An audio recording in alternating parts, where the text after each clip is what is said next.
Hi, everyone. Welcome to the AdvisorPro.ai podcast. Today we're joined, thank you, Beth. Today we're joined by Beth Standlee. Beth's an inspiring leader, a keynote speaker, certified scaling up coach, and also the founder of the Growth Pro Group. So the company's dedicated to helping leaders and the teams grow in sales, service, and leadership. Should we start again? Just wave the book, Beth. Just wave the book. You're the author of People Buy From People. So how to personally connect in an impersonal world. Very, very apt at the moment. You've been doing this 20 years. You built this great coaching business across the US and overseas. And so you've become very much the go-to authority on growth, mindset, and building strong client relationships. When I warned you, my teeth were going to fall out. I couldn't quite get my words out. I apologize. What an awful way to start. Beth, welcome to the world. I'm just thrilled. I'm so thrilled to be here. Thank you for inviting me. I'm excited, and it's still morning here where I am. So my teeth are still firmly in place. So here we go. Right. Let's make sure they stay that way. Although you've just told me that you're just about to come to, it's very sunny today. It's beautiful. Come to the sunny UK, to Southampton, the home of my very first business, Southampton, and then sail off into the sunset. Yes, I am. I've got an 11-day cruise. My daughter's coming with me. I'm excited. Canary Islands, Portugal, and I need it. Because I'll be able to see the back end of the ship sail off. Yeah. Anyway, if no one else wants to hear this, Beth, look, we've invited everyone in to listen to us talking about cruising and things. But look, you've been in coaching and training for nearly 2 decades. Yeah. What first inspired you? Did you just have a bad day one day and think, oh, I know what? That's a great question. I often refer to Michael Gerber's book, The E-Myth Revisited. He says that entrepreneurs wake up one morning and have an entrepreneurial seizure. I think that's what happened to me. I was selling capital equipment in the entertainment space and got it that people were they were spending hundreds of thousands of dollars on equipment with me because what I was doing was going on and coaching and training them about how to use that system in their group and their party business to make more money. I went to lunch with my husband one day and I said, babe, I think people are spending money on this CapEx because I'm helping them with what to do with it once they get it. Why don't we just make a company that's what we're doing? My guy was a man of few words, and he said, well, it sounds like a good idea to me. And I turned in my notice the next day in my job and went headlong in. Yeah. Well, April of 2005. And, did my 2-week notice and all that kind of stuff and started the company in mid-May. April 2005, I can picture the book. I can picture the cover of the book. I can almost feel myself sitting in the garden reading the book after just being, I think, probably about 6 months out of my first business. And then reading this book and thinking to myself, that's why I did that for the last 6 years. Yeah. Because it was very much an entrepreneurial seizure. It was very much my seizure took me away from a very, very nice, lucrative consulting engagement where I was earning a small fortune before Y2K, back in 1996. Like 1,000 years ago. And this entrepreneurial seizure was, I'm going to build this into a business. And a friend of mine, an ex-colleague of mine, we decided to do that together. I think I worked in a training organization for a very short time. We talked about it and I said, I'm going to New Orleans on this conference. And they said, well, you can't go. We're not going to give you the holiday. So I said, I quit. I quit there and then. And that was the start of that first business. So we got to New Orleans, all kinds of crazy stories involving hurricane cocktails and things like that. And that's where that first business, that ethical hacking business, came alive. So yeah, I remember that book. It was crazy, that book. It was like groundbreaking. It was, because he talks about being a technician. And one of the things that we help business owners with is, people get to where they get to because they love what they're doing and they're technicians. And if they stay the technician, they're never going to get to be the business owner. They never get to really be the CEO. I joined Vistage real early in my career, and it took me it took me, I don't know how long to feel even worthy of calling myself the CEO. It's funny. We think we're good at something. And so we make this thing, we create this baby. If you want to create a business and a life so you can go cruising, you have to decide you're going to be the owner. And those are very different skill sets. And I think that that's one of the privileges and the enthusiasm that I have about being in this space and going and helping business owners, leaders. I mean, from 30-year-olds, I'm amazed at all the young Yeah. entrepreneurs out there that are so brilliant, all the way to the 85-year-olds who are trying to figure out, can I really not go in the office every day? You know? Yeah, And exactly. and and people would say, well, Beth, you're hot calling the kettle black there, because I'm the same. It's taken me a long time to know that I should only work with the highest value clients or the projects I really want to be involved with, because I got a great team. I mean, I named somebody else CEO, right? So it's evolution. There's a way to grow Absolutely. through it, and it's exciting. It's fun to Absolutely. help. Yeah. I've been probably had this conversation 3 times today in terms of I'm a bit of a sucker for a sad story, not as even a Oh, sad story, a story I want to help as many people as possible. Yeah, but yeah. it's me, there's my team, there's the extension of our team, etc. And if people just can't even afford the basic thing, it's like, well, I can put you I could put you in touch with some accelerators or incubators, or thank heavens now we got ChatGPT. You come up with a Right. business plan using the Right. AI, and then bring it back to me, and then we've got the nuts and bolts of something quite interesting. Yeah, because it's difficult, isn't it? It's really difficult because you've got to focus on the ones that are ultimately going to move the needle for you personally as well as for them. I guess, but I think I probably do it in reverse order. I don't know if you're old enough to know who Zig Ziglar was. One of his quotes, do you know who that is? Yeah, of course. Of course, you don't seem that old, but he said, "When you help enough other people get what they want, you'll get what you want and need." And that's the truth. I do think you have to decide who your ideal client is. I do think Yeah, you can't be a sucker and take everybody in. We rarely get the people who need us the most, yeah, because those folks, some folks are satisfied with kind of being mediocre. Well, that would not fall in our ideal client no, profile. We we're clear about working with people who want to be a bit better tomorrow than they are today, yeah. and that's a much better profile, and That's we get far better results. That's great because you've got to have motivation on the other side as well. Yeah, Yes, they've got to be massively motivated, and I think probably the US does it a lot better than the UK. You know, the people I speak to are can be a little bit shy and retiring, can be a little bit, oh, I've got a bit of imposter syndrome here. I'm not quite sure how to get myself out there, and it's not like I'm very good at it or anything, but I was always taught growing up, if you don't blow your own trumpet, no one's going to do it for you. that's all. Which is a far more the US way of doing things. Well, yeah. Maybe That's let's not do probably another podcast. That's probably a different podcast. exactly. So look, in terms of high ticket coaching and things like that, and obviously everyone listening is going to think, well, look, I want to make some good money out of this by sharing my knowledge to the best possible effect and so on and so on. What's working at the moment in the market? What's working for you guys at the moment?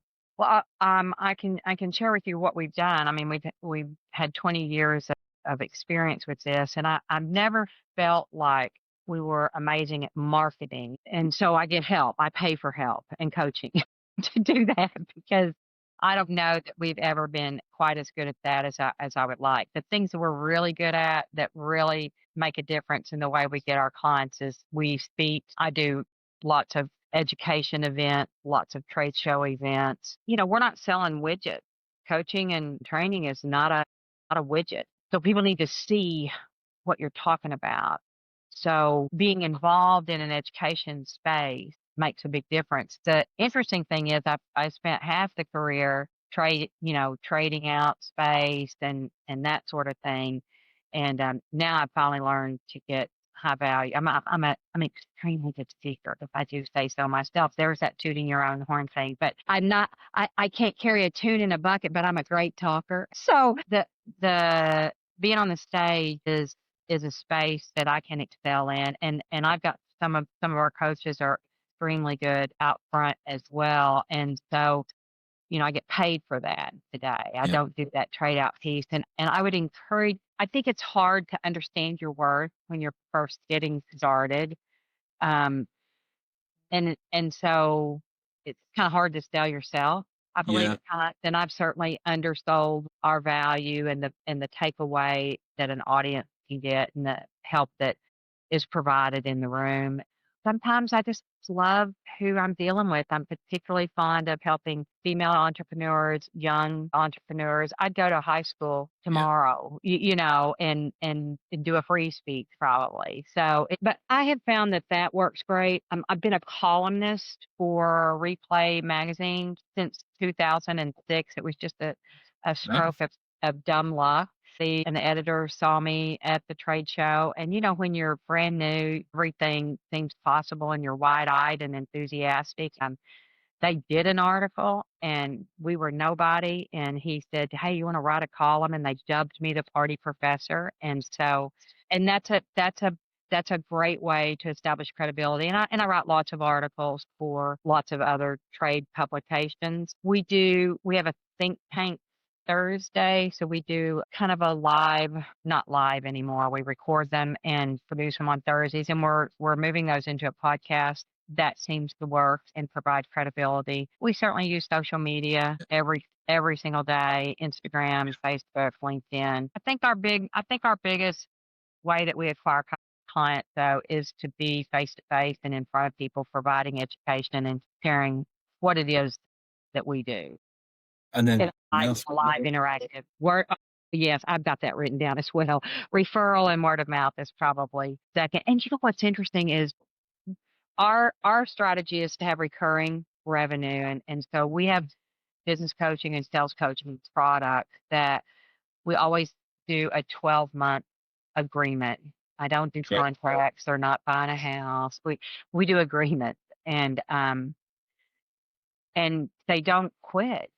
I shouldn't say that. We definitely have churns, but we have the business coaching clients live a long, long time. Our goal is 36-month minimum. And I have people we've sales coached since 2013 and stuff like that. And they could do it without us, but they know what they get with us and they're not willing to. Is there anything else for them to learn, Beth? You could have taught them Mandarin in that time. Well, in the business coaching space, we continue to do strategic planning with them quarterly.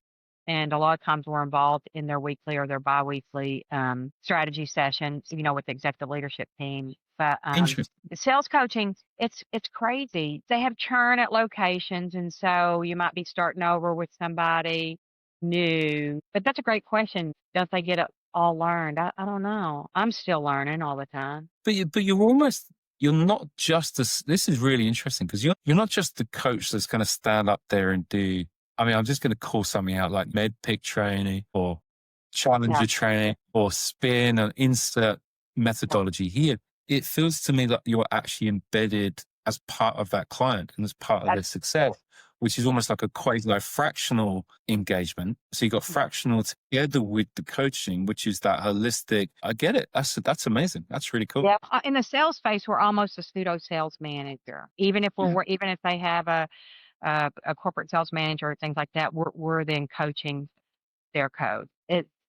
It's been funny over the 20 years. There were so many times I would, in the technician mindset, I would think, I'm just going to go. I'm just going to go and I'm just going to sit in the office. I'm going to show them. I'm going to show them how it's done. I'm going to show them how it's done. Well, that's a kind of a player coach mindset. And I don't know that any Super Bowl team has had to coach out on the field. And we want teams to win. If they engage with us, we want them to win the Super Bowl. And so we know our spaces along. We're on the side of the field. We've called the plays. We've helped them practice, and we're going to celebrate with them when they win because we can't win if they don't win. No, exactly. It's got to be a team sport. It's funny, the analogy I give for I guess, solo coaches is, well, look, I can help surround you, to give the sporting analogy here. I can help surround you because you can't score the goal and play in the middle of the park and in the back, at the back, and in goal, and coach the team and do the sponsorship and make the drinks at halftime and so on. It's a soccer analogy, really, Beth. But there could be some baseball in there, but I don't understand baseball. I can go with the soccer thing. Yeah. Okay, good. You're basically British. You're coming here tomorrow, so Yeah, that's it. exactly. Yeah, but for these guys, I guess really they should actually read the E-Myth, because my time, if I think about my time, and I'm working harder now than I've ever worked my whole career. I used to be famous for, where's Colin? Well, check under his desk. He might be having a little nap under his desk. You need to be in my business. Maybe you need some business coaching, buddy. Yeah, absolutely. I'm all, please come on in. Please come on in. But I always, I'm super busy because we've got like a dozen projects on the go. So trying to play quarterback and all of that and hold it. I love it though. So I'm not just in one thing. And I would imagine the opportunities that you have to do different things because of this expertise that you have in your wheelhouse. Someone told me that you've written a book. I have. My life is funny. There we go. People buy from people. People buy from people. Yeah, absolutely. How to personally connect in an impersonal world. Colin, I wrote this book, and it'd been on my mind to write a book for years. And I write a lot. But I'm telling you, writing a book compared to a blog or an article, it's way different. And I agonized over every single word. And would you believe it? I got a writing coach to help me, because what I finally figured out is, oh wait, this is not something I've ever done before. And that's not true. I mean, I've written a bunch of training books and stuff like that, guides and stuff. But this book, and I read a lot, and you want people to be able to turn one page to the next page to the next page. Oh my gosh, how am I going to keep them turning pages? So there's not very many pages. There's just over 100 pages. It's easy to read, and it's a light read, and it's on Audible and Kindle. And available on Kindle right now. I don't have a QR code. If I had a QR code, I'd be able to. I'm hoping you've sold like 10 million copies at least. I wish I had. I wish I had. I'll stick a copy in my backpack. I should see you, and I'll give you a signed copy. I'm here. I'm 20 miles down the road. Absolutely. I'll stick it in my bag. Maybe we can put it together. Good. And we'll single-handedly let it go viral. There you go. You know what's cool is, just from our sales coaching program, we developed the Sales Pro system. And it was great because if you're a reader, you always read a book and you think, oh, I'm going to do that. And then it goes up on the shelf. And so my team helped put together this workbook that goes with the book, and it helps cement the pieces that are learning pieces. There's a bunch of fun stuff in here too, but our sales process and the coaching that we provide around sales coaching is laid out as well. I love that. In terms of what you just said about books being stuck on the shelf, looking at I try and thin it out on feels like a monthly basis, but then it just keeps finding a way. It's like book evolution. I don't know what it is. Yeah. They keep running their way back there. And I feel sorry for some of the authors, because they're up there and they're not moving, and they're gathering dust. So actually, one of our businesses, we decided to do something about that and create Author Pro. So we turn the book into an interactive AI platform. My God. Right? So it means that someone can have a conversation with you as the author, and the reply comes as if it's from your book. So I guess that, just as a slight segue into what's going on in the world, in terms of AI, and I guess its applicability into coaching and the potential threat and the potential impact for your generic advisors. And I'm doing this generic advisor because, hey, look, everyone can talk about some basic stuff. They can't maybe OpenAI, Microsoft, all these guys. What they can't necessarily replace is the human in the loop. You're the expert. You've been doing this for a long time, and all your experience and exactly what you're saying in your book about people buy from people. I think there's some really interesting things there. Thank you. the connection piece is profound. And I think that we're at a place in our world. I was going to say, I launched this book in 2019, and then in 2020, we got more disconnected from each other than ever. And what we learned was, oh my gosh, people socially want to be together. We were figuring out how to have family events and celebrations with drive-by waving and balloons and stuff, even though we couldn't be close to one another. And I know business owners and everybody wants those people, they want everything to be digital and non-touch and frictionless and all that kind of stuff. But I'm telling you, when people are trying to make big buying decisions, even medium buying decisions, depending on what their socioeconomic distance is in the world, that they need a trusted advice. And I think it's more relevant than ever. I have a second edition of this book coming out, and I wish it was sooner than later, but I have to get out of my own way about the busy, focus on the Yeah. important. My Yeah. own advice. Yeah, yeah, yeah, yeah. Yeah. That's fine. And of course, you've got a luxury cruise. We haven't talked about a luxury cruise at all on this podcast yet. I'm not jealous in any way, shape, or form. So, and what about startups? Do you deal with startups, or is it mainly established businesses, scale ups? Everything. All of that. So we've worked as a division of the Growth Pro group. Trainertainment has been in business for 20 years in the entertainment space, and we've helped probably over 200 family entertainment type locations open in some way, shape, or form, whether it was to hire their staff and train their team, provide orientation and onboarding, set up a sales office, put together their 1-3-6 strategy, all of that. So that is another pretty big platform that we have, because we have those systems and processes. We have people often ask us, well, are you a consulting firm? And I have always been a little bit opposed to being put in the consulting box, because what I believe is we have coaching and training systems that are going to stick long after we're out of the picture, if you decide you're done with us. And in this family entertainment center space, we can consult. I really like the mix of, obviously the education with the doing is something that I've always tried to instill into the advisors that I'm coaching, and that, you know what, there's billion advisors just in the US.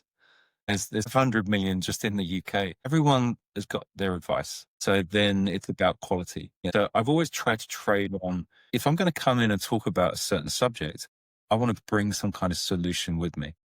I've sat in so many boards, so many like big boring meetings where everyone is talking at the founder going, what you should do is this, what you should do is this. And I'm like, well, what we should do is this. And here's something I've prepared.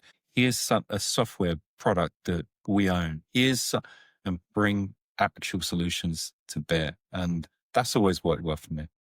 I've been the benefactor of some amazing coaching throughout my career. And one of the things that I learned so well from Nancy Starr, she's passed away, but my goodness, she had such great influence. And what Nancy could do, she was so brilliant, because she was the smartest person in the room. And she never had to say that ever, and never did. But she would wait, and she would ask the very best question, and it would create the right kind of conversation, because what Nancy knew was, I can tell people what to do. And there were many times I was like, I know you know what I need to do. What do I need to do? And she'd ask me the next best question. Because when I come to it and I decide this is what we're doing, it's going to get done. Because you know what, Colin? None of us like to be told what to do. And when they're saying you should do this and you should do that, I don't find that works all that well. Now, I've certainly been in the room asking some of the best, and listen, I did think I was the smartest person in the room for a long time, and was happy to spread my advice everywhere. You are in this room. Well, no, but I definitely was like that. I became a much more qualified, better, more impactful, probably more inspirational coach once I learned to listen a whole lot better and to kind of help people walk down the path. I can show them the play, but I can't get out on the field and run the play. They got to run the play. And when they do and it works, they'll do it again. And that's what we're trying to get them to do, right? We're trying to get them to adopt race balls.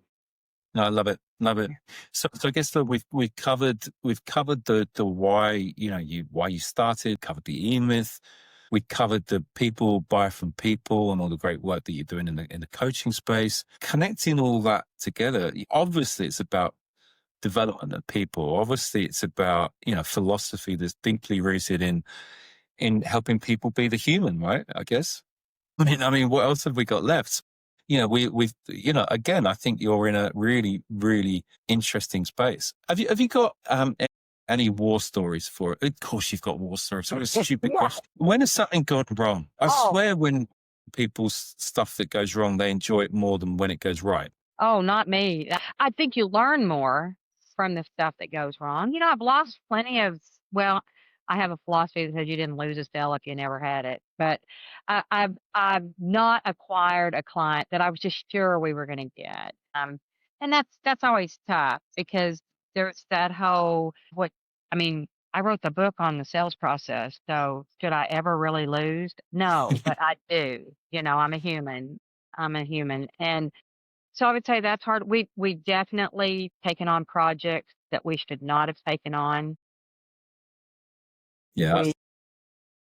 We've not charged enough. And I can tell you, having somebody, you're never going to satisfy the client who wants to beat you up over your price. You can never satisfy them. And then you didn't get paid. You didn't get compensated. So you are valuable. Your time is valuable. And if you've decided what you're worth and you have integrity in that worth, charge it.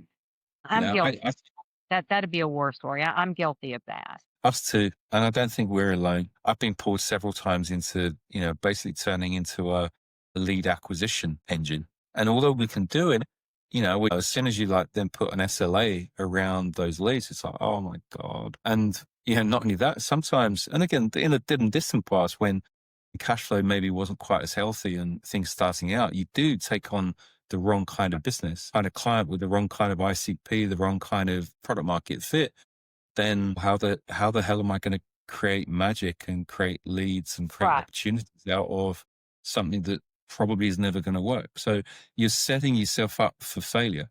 I think that's a big lesson. I think our biggest war story might be 2020 because we were very niche in the family entertainment center market, and all of that dried up.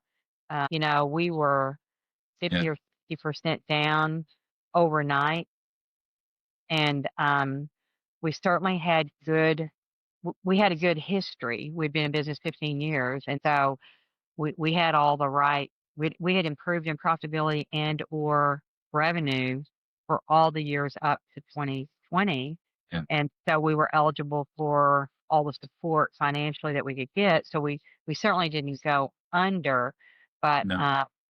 My husband was dealing with cancer. We've been fighting non-Hodgkin's lymphoma for 7 years. And then he contracted COVID in January of 2021 and passed away in February of 2021. And it was just tough. And then the mother of my second in command passed away in January of 2022 of COVID. And so from a war story point of view, just that, especially when you're working in a small company, that kind of loss and trauma is really tough.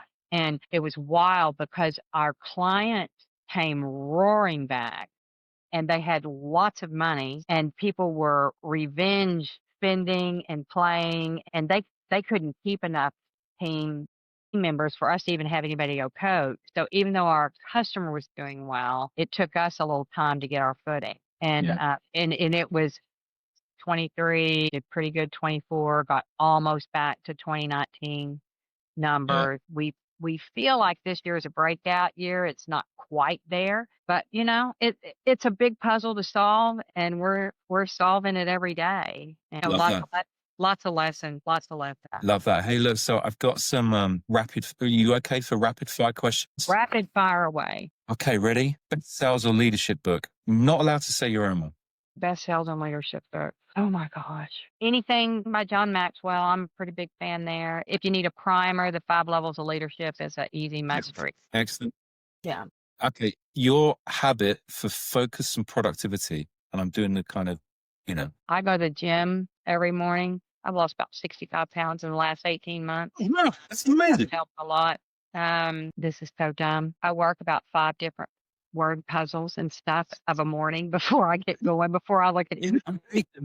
I hate them. My brain doesn't work like that. I asked ChatGPT to solve them for me. No. My brain, anything done before 11 a.m. is done extremely well. Good. Sales tools, systems you can't live without. That's a boring question, isn't it? No. All of them, surely. Yeah, your book. I religiously follow my own sales process. Prospect, connect, qualify, propose, and close. I religiously follow my own. I love that. I created one called Bodek once. He was a little Viking, Bodec, and he had a really sharp axe. And I think that what I was trying to get across to my sales guys was that Bodek is your very best friend, but if we upset Bodek, he will become your worst enemy. Which I thought was quite fitting. I'll find the picture at some point and send it. I'd love to have it. Beth, look, it's been great to meet you and great to chat. Thank you so much. If anyone's listening at all, then that's great. But also, we've got People Buy From People as the book, and of course, feel free to check out Beth on LinkedIn and everywhere else. Beth, thank you so much. Appreciate it. Thanks. Bye. Bye.